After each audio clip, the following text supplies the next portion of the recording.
कभी कभी बहुत बड़े रास्तों से ज्यादा परेशान आपको छोटे छोटे रास्ते कर देते हैं। हेलो हाय, मेरा नाम पंकज जीना है और आज हैशटैग किस्सा में जो किस्सा मैं आपको सुनाने जा रहा हूं उसका हैशटैग है 4 किलोमीटर।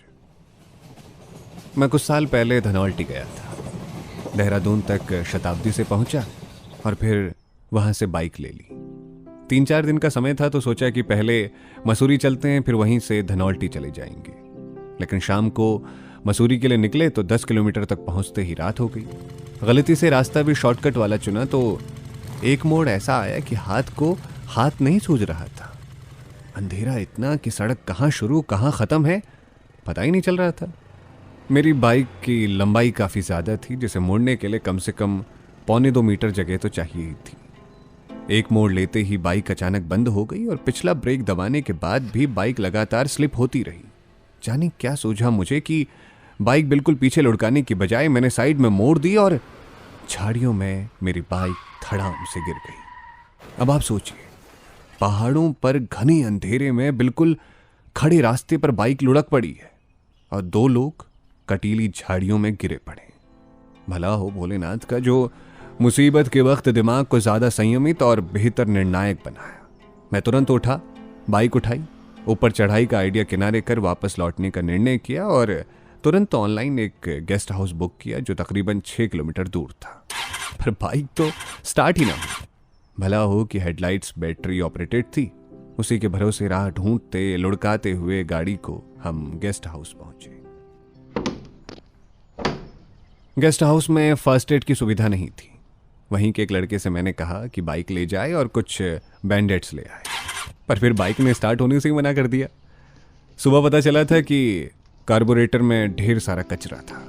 खैर, बीती रात को बुरा सपना समझकर अगले दिन हम बाइक वाले से उसे बाइक लौटाकर वहां से रेंटल स्कूटी लेकर आगे चल दिए। अब सोचा पहले धनौल्टी चलते हैं, वहीं से मसूरी चले जाएंगे।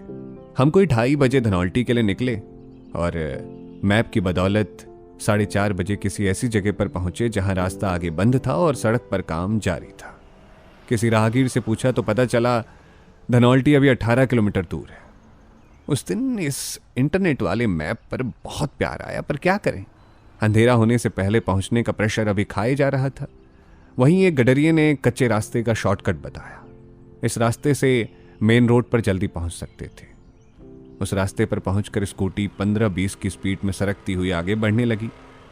अब आगे आगे कच्चा रास्ता इतना पतला हो गया कि बमुश्किल 2 स्कूटी की जगह रह गई। एक तरफ खाई दिखती थी तो दूसरी ओर घनी झाड़ियां। 4 किलोमीटर का छोटा सा रास्ता 100 मील का सफर लगने लगा। हर पल लगता था कि स्कूटी का चक्का जरा सा गलत घूमा, हैंडल यूं तिरछा हुआ या कोई पत्थर पर पहिया उछला कि गए सीधा खाई में।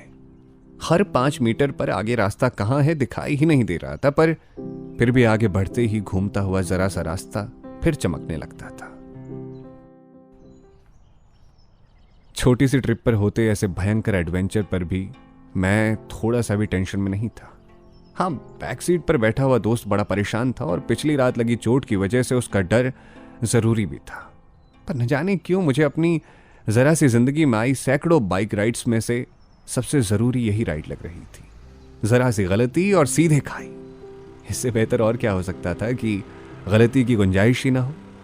मैंने रास्ता देखना बंद कर दिया। मेरी निगाह थी बस हर एक कदम पर, पहिए के हर एक चक्कर पर। मुझे मतलब नहीं था कि रास्ता कितना बचा था, 4 किलोमीटर कब पूरे होंगे। मुझे बस टायर का एक राउंड पूरा करना था।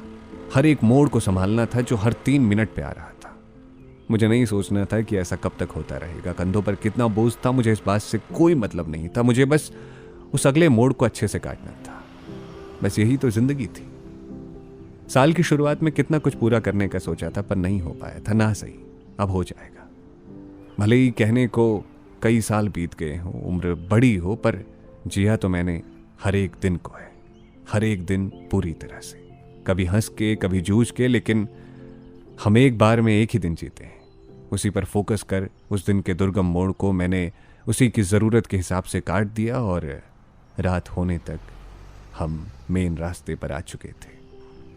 उस दिन जो एक्सपीरियंस मिला ना, तब एक बात समझ में आई कि अगर आपका फोकस क्लियर हो तो आपका रास्ता कितना भी मुश्किल हो, आप कभी भी हार नहीं सकते। आपकी जिंदगी का भी कभी कोई ऐसा सफर रहा हो तो जरूर बताइएगा। इस किस्से को लिखा था सहर ने। यह था आज का हैशटैग किस्सा।